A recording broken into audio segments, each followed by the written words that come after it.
दोस्तों, मैं रमेश यादव आप सभी का अपने YouTube चैनल पे स्वागत करते हैं। आज के सेशन में हम लोग एवरेज ही पढ़ेंगे। जो पिछले सेशन में हम लोग पढ़ा था तो उसके आगे के जो सवाल हैं प्रतियोगी परीक्षाओं के लिए महत्वपूर्ण, उन पे आज हम डिस्कशन करेंगे। तो आइए सेशन को स्टार्ट करते हैं। और हमारा प्रश्न है इस प्रकार: P, Q तथा R की औसत आयु R की आयु से 5 वर्ष अधिक है। यदि P एवं Q की कुल आयु 39 वर्ष है तो R की आयु ज्ञात कीजिए। चलिए इसे सॉल्व करते हैं हम लोग। मान लेते हैं माना R की आयु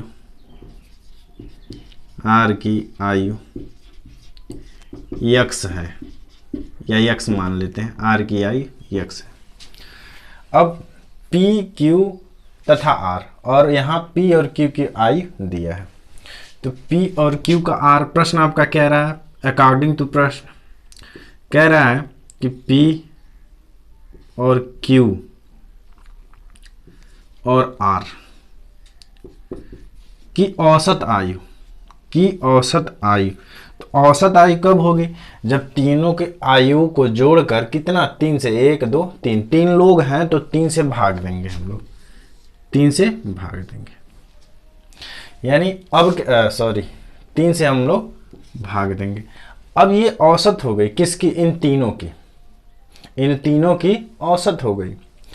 कह रहा है कि P, Q, R की औसत आयु R के औसत आयु से 5 वर्ष अधिक है। 5 वर्ष अधिक है तो किससे? R से। R के औसत आयु से 5 वर्ष अधिक है। तो 5 वर्ष या तो इस औसत में से 5 वर्ष घटा दें या R में 5 वर्ष जोड़ दें, तो क्या ये बराबर हो जाएंगे? यही तो प्रश्न कह रहा है। P Q R का औसत R से 5 वर्ष अधिक है, यानी R में 5 जोड़ दें तो ये इनके औसत के बराबर हो जाएगा, या इसमें से 5 घटा दें तो ये R के आयु के बराबर हो जाएगा। आई होप आप लोग मेरी बात समझ पा रहे होंगे। अब P और Q का मान कितना दिया है? 39। P और Q की कुल आयु कितना है? 39। तो 39 प्लस आप R का माने हैं आयु x बटे 3, यहाँ x प्लस 5। अब इसका गुणा इधर कर देंगे 3 का, यानी 39 प्लस x बराबर 3x 5 15। 3 का गुणा उधर हो जाएगा, बराबर के उधर। अब 15 को इधर लाते हैं और x को उधर भेज देते हैं, तो 39 माइनस 15 इधर आएगा तो माइनस हो जाएगा, और इधर 3x, यह x इधर जाएगा तो माइनस हो जाएगा। अब बचेगा क्या? 9 में से 5 जाए तो 4, और यहाँ बचा कितना? 3 में से 1 गया तो 2, और इधर 2x 2 से काट देंगे कितनी बार? 12 बार में। तो x की वैल्यू कितनी आ जाएगी? 12, यानी R की आयु कितनी है? 12 है। ये आपका आंसर हो गया। आई होप आप लोग इसको समझ पाए होंगे। तो इसे आप लोग नोट करना चाहते हैं तो नोट कर लें।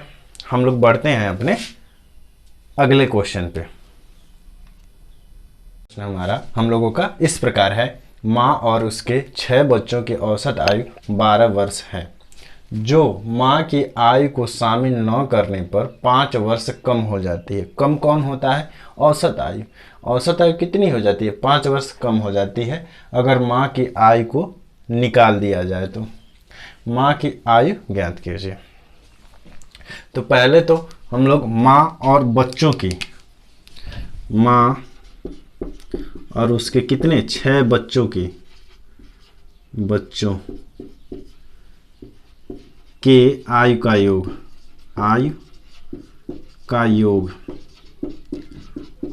योग कितना होगा? माँ 1 और 6 बच्चे तो कितने होगा? 7। कितने होगा? 7। और औसत आयु कितने की है? 1 की 12।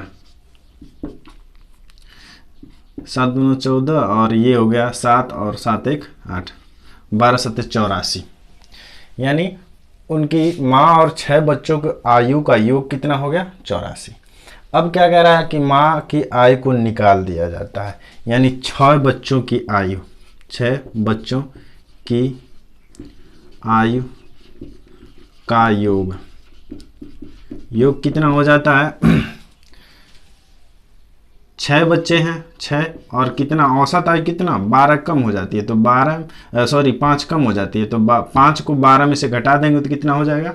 7। 7 छक्के 42, यानी बच्चों की कुल आयु का योग कितना हो गया? 42 का, और माँ को शामिल करते हैं तो आयु का योग कितना हो जाता है? 84। तो माँ की आयु कितना हो जाएगी? 84 माइनस बच्चों की आयु, यानी कुल आयु में बच्चों की आयु घटा दें, कितना? 42 वर्ष, यानी माँ की आयु कितनी है? 42 वर्ष है। आई होप आप लोगों को ये प्रश्न समझ में आ गया होगा। इसे आप लोग नोट करना चाहते हैं तो नोट कर लें। हम लोग बढ़ते हैं अपने अगले क्वेश्चन पे।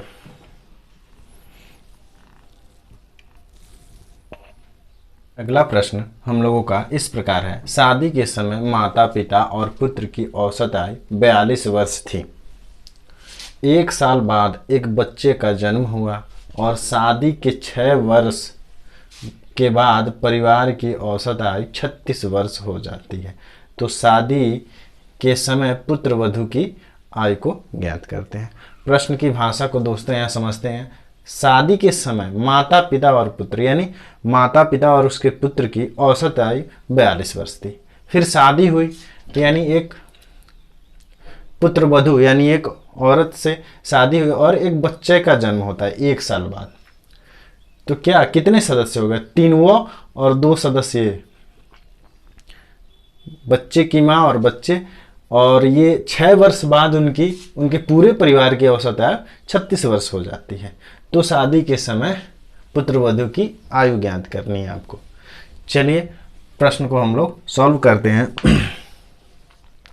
पहले देखेंगे हम लोग कि माता यानी मदर, ये हो गई मदर, फिर क्या? फादर, और फिर उनके सन की औसत आयु कितनी थी? 42 थी। ठीक, माता पिता और पुत्र यानी मदर फादर सन की औसत आयु 42 थी। लेकिन इनकी आयुओं का योग जब हम कर देंगे तो क्या हो जाएगा? 42 गुणे 3, यानी 3 ही लोगों की ये है ना आयु, 42 औसत, यानी इसमें 3 का गुणा कर देंगे तो इन तीनों लोगों की आयु का योग मिल जाएगा। और योग होगा कितना? 3 दूना 6 और 4 तिहाई 12, यानी 126 वर्ष। इन तीनों के आयु का योग 126 वर्ष हो गया। अब अगला क्या प्रश्न कह रहा है? अगली बात कि 1 साल बाद बच्चा पैदा होता है, ये ठीक है, इसको वहीं रोक देते हैं। 6 वर्ष बाद 6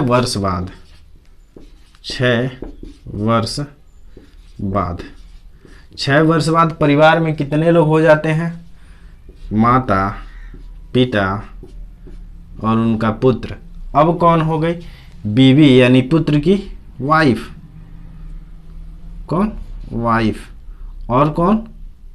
बच्चा यानी चाइल्ड की औसत आयु कितना हो जाती है? 36 हो जाती है। कितनी हो जाती है? 36 वर्ष। यहाँ देखिए, ये हो गई उनकी माता, उनके पिता, वो खुद और उनकी वाइफ और उनके बच्चे। अब इनकी आयु का योग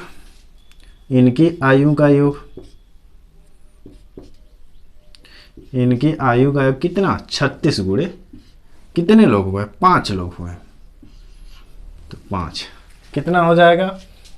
6 25 30, 15 3 18, यानी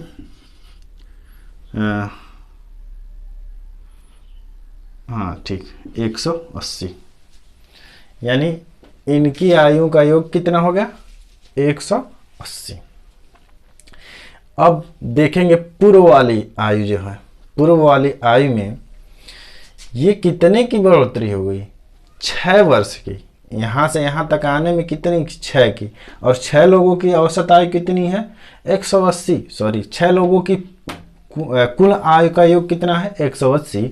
और यहाँ इसके पूर्व 6 वर्ष पूर्व में इन 3 लोगों की आयु का योग कितना था 126। अब प्रश्न को थोड़ा सा ध्यान से समझिएगा, क्योंकि ये लोगों का 6 वर्ष आयु बढ़ रहा है। अगर जो यहाँ से हम लोग 6 वर्ष वर्तमान में आते हैं, 6 वर्ष आगे आते हैं, तो इस आयु में कितना 6 वर्ष का वृद्धि होगा। यानी कह सकते हैं कि प्लस 6 गुणे 3, यानी 3 लोगों में 6 की वृद्धि हो रही है। या यूँ समझें कि ऐसे 6 की वृद्धि हो रही है, तो कितना 6 त्रिक 18 इनके साथ जुड़ जा रहा है, और ये कितना हो जा रहा है 126। 126 थोड़ा सा इसे और नीचे लिख लें,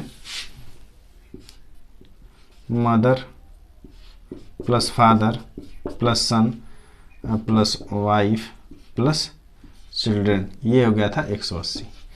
अब ये कितना हो गया आपका 126 प्लस 18, अब कितना हो गया ये 6 8 14 को 4, और ये हो गया 3 और 1 हासिल 4, 144। 144 हो गया। इन लोगों की आयु को भी 6 वर्ष और आगे हम लोग बढ़ाते हैं, तो इनकी आयु का योग 144 वर्ष हो गया। अब कितने का डिफरेंस हो रहा है, डिफरेंस कितने का हो रहा है, घटा देंगे। यानी यहाँ 5 सदस्यों के आयु का योग है, और यहाँ आप 3 सदस्यों की आयु का योग है, तो घटा देंगे हम किनके, मदर फादर और सन की आयु घटा देंगे। यानी वर्तमान में आ गए हम लोग। यानी वर्तमान में मदर फादर और सन की आयु कितनी हो गई 144। आई होप आप लोग इसे समझ पा रहे हो। अब इसे घटा देंगे तो ये घट जाएगा, तो ये और ये minus minus minus minus minus, ये कट जाएगा। बचा कौन, वाइफ उनकी बची और बच्चे, कितना लगभग 6, और ये आपका 7 में से ये जा 3 36, यानी बच्चे और उनकी वाइफ की आयु कितनी हो गई 36 वर्ष। उनकी आयु का योग कितना हो गया 36 वर्ष हो गया। लेकिन कह रहा है कि शादी के 1 साल बाद और शादी के 6 साल बाद, तो 1 साल बाद बच्चा पैदा होता है शादी के, तो कितने वर्ष पीछे बच्चे की उम्र कितनी हो गई 5 वर्ष हो गई। आप देखिए समझ पा रहे हो कि 1 साल बाद बच्चे का जन्म होता है और 6 साल बाद गणना करते हैं हम लोग, तो 6 साल बाद गणना करते हैं तो बच्चे की उम्र कितनी हो गई 5 वर्ष, क्योंकि 6 माइनस 1 साल बाद उसका जन्म हुआ था और 6 साल बाद हम लोग गणना कर रहे थे तो 5। अब ये हो गया 36 के बराबर। अब वाइफ की आयु कितनी हो गई, यहाँ 36 माइनस 5 या 31 वर्ष। तो वाइफ की आयु कब हो गई 6 वर्ष बाद। 6 वर्ष बाद हमने गणना की थी, तो ये उस समय वाइफ 31 वर्ष की थी।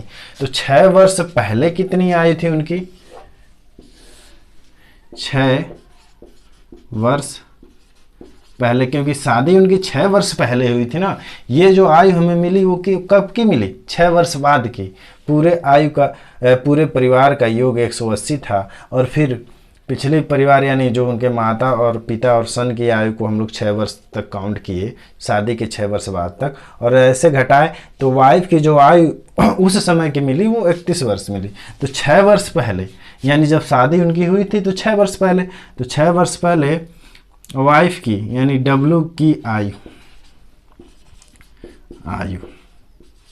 कितना 31 माइनस 6, 31 माइनस 6 या 25 वर्ष।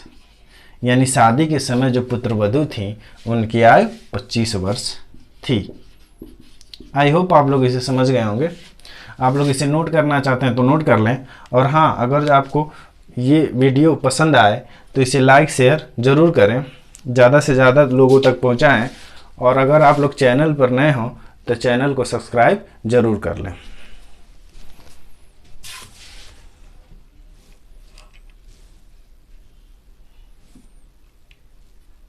अगला प्रश्न हम लोगों का इस प्रकार है। एक बल्लेबाज 12वीं पारी में 63 रन बनाता है जिसके कारण उसका औसत 2 रन बढ़ जाता है। 12वीं पारी के बाद नया औसत ज्ञात करें।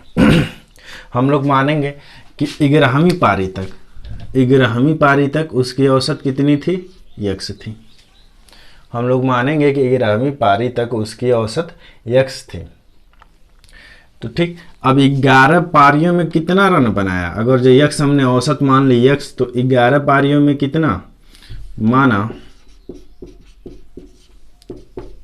11वीं पारी में यक्स औसत थी, यक्स औसत थी। तो 11वीं पारी में यक्स औसत थी, तो 11 पारियों में रन कितना बना, 11 यक्स या 11 गुणे यक्स, यानी औसत का उस संख्या के साथ गुणा कर देते हैं हम लोग। अब कह रहा है 12वीं पारी में क्या होता है कि वो 63 रन और बना देता है। कितना बना देता है, 63 रन और बना देता है। तो 12वीं पारी में उसकी औसत क्या हो जाती है, बढ़ जाती है, कितनी, 2, यानी 12 गुणे यक्स प्लस 2, ये बराबर होगा। ये भी रनों की ही संख्या दिखा रहा है और ये भी रनों की, ये औसत है, औसत में 2 जोड़ देंगे, उसके साथ पारी का गुणा करेंगे तो रन ही प्राप्त होगा। और यहाँ 11 के साथ यक्स जो गुणा कर दिए और इसमें 63 रन जोड़ दिए, तो ये भी टोटल उसका रन ही होगा और बराबर होगा, ये चीज़ और ये बराबर होगा। अब यहाँ ज्ञात कर लेते हैं 12x और इधर 11x, ये 63 और 12 दूना 24, यानी इसको 63 माइनस 24, 24 को इधर लेके आते हैं, 12 दूना 24 इधर ले आते हैं, इधर 12x, तो इधर x को इधर लेके जाते हैं 11x, यानी 11x को उधर लेके जाएंगे तो माइनस में हो जाएगा। अब घट जाएगा तो कितना, यहाँ 13 में से 4 जा 9 और यहाँ बचा आपका 5, 5 में से जो 2 जाएगा तो 3, और यहाँ 12x में से 11x चला गया तो x, यानी उसकी जो पिछली औसत थी कितना, 39 थी। तो नया औसत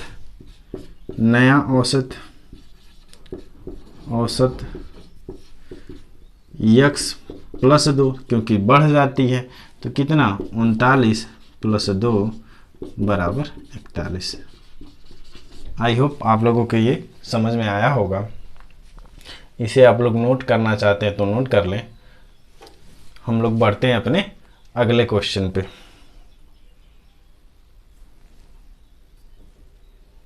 हम लोगों का इस प्रकार है, सचिन तेंदुलकर का 11 पारियों का कुछ औसत है, 12वीं पारी में वह 120 रन बनाता है, जिससे उसका औसत 5 रन बढ़ जाता है, उसका नया औसत ज्ञात करें। बिल्कुल पिछले प्रश्न की तरह ही है, ये भी प्रश्न है, आप लोग इसे सॉल्व करें। 11 पारियों का क्या आप मानेंगे, कितना, यक्स, तो 11 पारियों का कुल रन 11 यक्स हो जाएगा, और 12वीं पारी में इन्होंने कितना, 120 रन इसमें जोड़ा। आपने माना कि 11 पारियों में इनकी औसत यक्स थी, तो 11 पारियों में कुल रन कितना हो गया, कुल रन 11 गुणे यक्स, और इसमें 12वीं में इन्होंने 120 रन बनाए, तो आपने यहाँ 120 रन जोड़ दिया, और ये बराबर होगा कितने, 12वीं पारी में x प्लस 5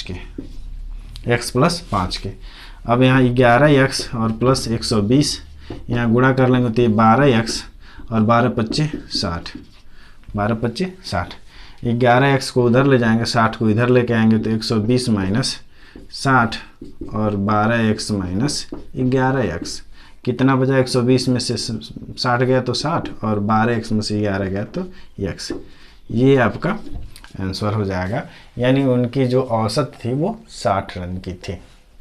आई होप आप लोगों को ये समझ में आया होगा। हम लोग बढ़ते हैं अपने अगले प्रश्न में। आप लोग इसे नोट करना चाहते हैं तो नोट कर लें, वीडियो पॉज करके या स्क्रीनशॉट ले लें। अगला प्रश्न हम लोगों का इस प्रकार है, एक क्रिकेटर जिसका गेंदबाजी औसत 24.85 रन प्रति विकेट है, अगली पारी में वह प्रत्येक 52 रन पर 5 विकेट लेता है, जिसके कारण उसका औसत 8.85 कम हो जाता है। उसके द्वारा अंतिम मैच तक लिए गए विकेटों की संख्या ज्ञात करें। इसके पिछले वाले प्रश्नों में हमने क्या रनों के बारे में यानी बैट्समैन्स के बारे में अध्ययन किया था, और यहाँ आप गेंदबाज के माध्यम से हम लोग अध्ययन करेंगे। इसको समझते हैं। आइए इसको सॉल्व करते हैं हम लोग। आप लोग मानेंगे कि विकेटों की संख्या x है। विकेटों की संख्या कितनी है? x है। फिर कह रहा है कि एक क्रिकेटर गेंदबाजी की औसत 24.85 रन प्रति विकेट, यानी एक विकेट में कितना 24.85 रन वह देता है प्रति विकेट। तो उसके विकेट कितने हैं? x। आपने माना कि x के विकेट हैं, तो उस रनों की संख्या, एक विकेट पे इतना रन देता है, तो x विकेट पे कितना देगा?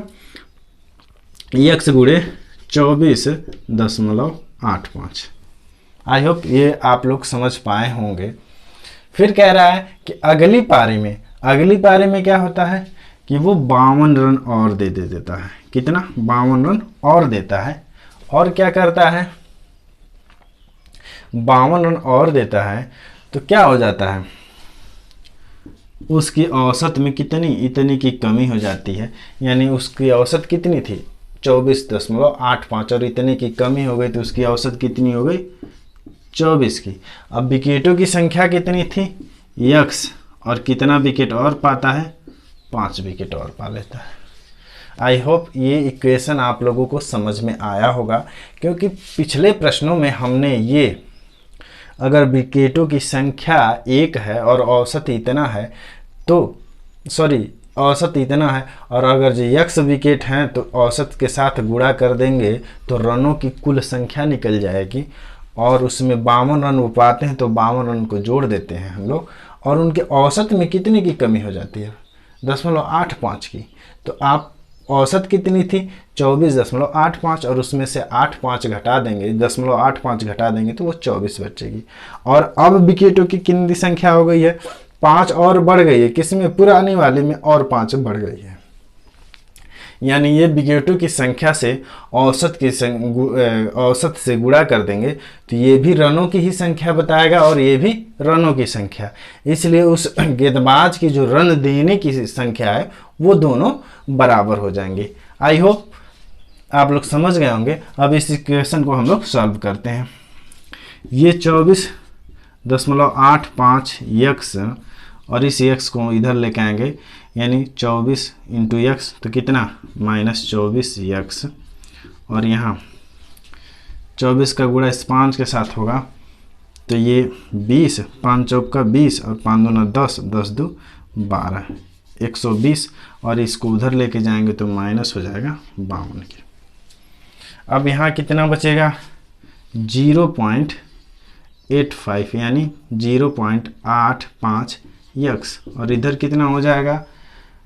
10 में से 2 गया तो 8, और यहाँ 11 में से 5 गया तो 6, यानी ये 68 हो गया। अब x की वैल्यू 68 बटे 0.85। अब 0.85 रिलीज करने के लिए क्या करेंगे? ऊपर नीचे 100 का गुणा कर देंगे तो ये आपका हो जाएगा। अब क्या? 68 गुणे 100, और ये रिलीज हो जाएगा तो ये हो जाएगा 85। अब इसे काट देते हैं। 17 पचे 85, 17 चौका 68, और इस 5 से इस 20 को 100 को काट देते हैं कितनी बार? 20 बार में, यानी 4 गुणे 20, या ये आपकी x की वैल्यू 4 दूना 8, 80, यानी वो अब तक 80 विकेट पा चुका। आई होप आप लोग इसको समझ गए होंगे। इसे आप लोग नोट करना चाहते हैं तो नोट कर लें, और हाँ, अगर जो वीडियो आप लोगों को अच्छी लग रही हो तो लाइक और शेयर ज़रूर करें। हम लोगों का इस प्रकार है, 9 और 90 के बीच सभी संख्याओं का औसत क्या है जो 8 से भाज्य है। तो 9 और 90 के बीच, तो 9 से ऊपर कौन सी संख्या 8 से भाग दी जा सकती है? क्या 10 8 से भाग दिया जा सकता है? 11 को या 12 को? यानी वो संख्या कौन सी होगी? 16 को 8 से भाग दिया जा सकता है। अब फिर कौन सी संख्या? 8 दूना 16, 8 त्रिक का 24, और 8 चौक का 32, डैश डैश डैश, कितना? 90 क्या 8 से कटेगा? तो उससे छोटा कौन है? 88। यही तो 8 के गुणज हैं या 8 से विभाजित होने वाली संख्या हैं 9 से लेके 90 के बीच में। ठीक, अब इसे कैसे सॉल्व करेंगे? पहले तो हम लोग एक सूत्र लिख लेते हैं, टी एनवा यानी अंतिम पद, इसे अंतिम पद कहते हैं, अंतिम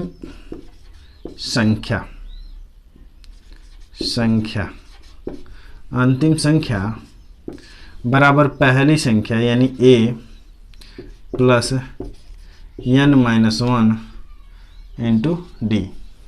अब a क्या है? पहली संख्या है, ये पहली संख्या है। n क्या है? ये n क्या है? ये कुल संख्या है, कुल संख्या यानी कितनी संख्याएं हैं वो है।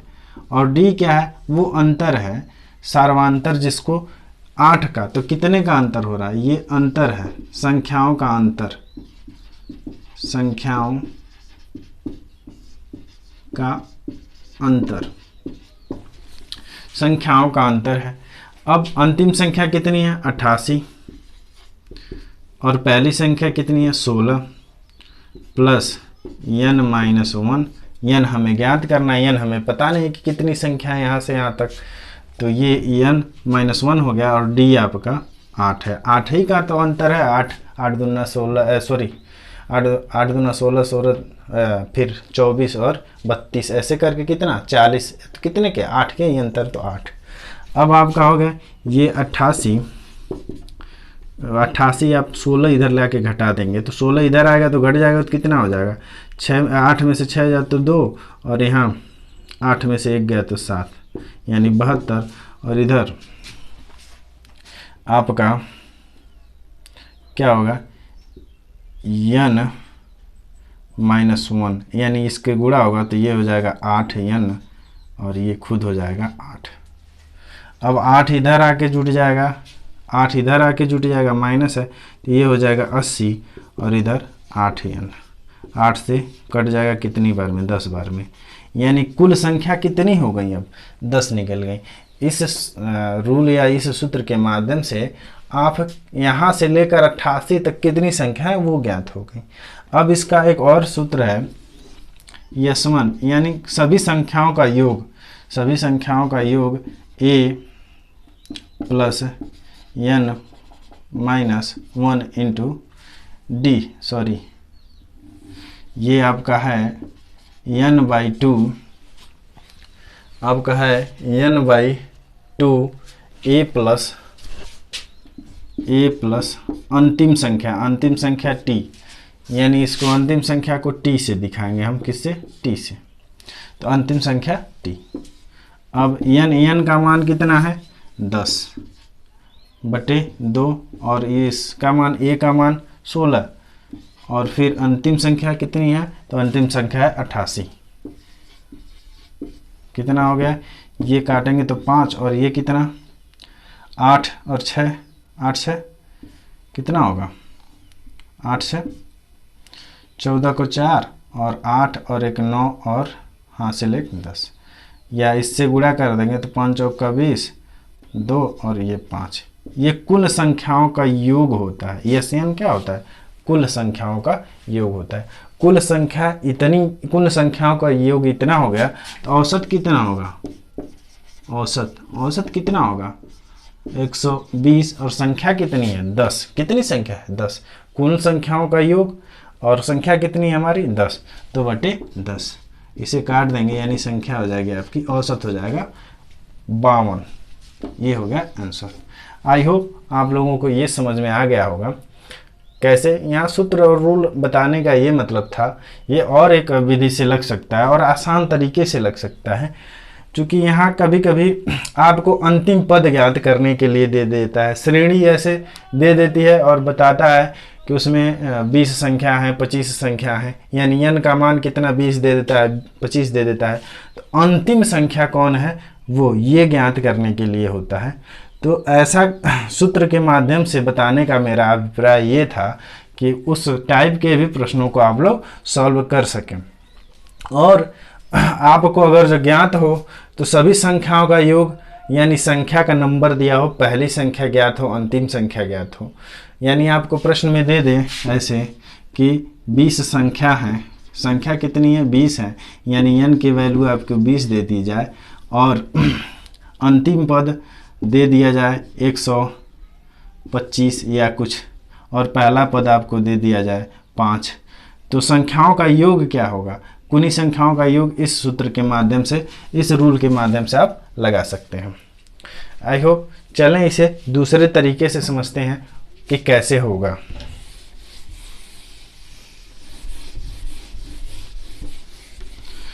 दूसरा तरीका आपने पढ़ा है पहले ही कि औसत बराबर, आपको ये श्रेणी मिल गई और औसत बराबर जब श्रेणी, तो मैंने पिछले सेशन में, पिछली क्लास में मैंने ये बताया था कि जब श्रेणी में हो तो ये एक श्रेणी में है, 8 की हमेशा बढ़ोतरी हो रही है।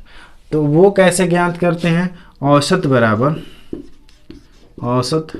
बराबर पहली संख्या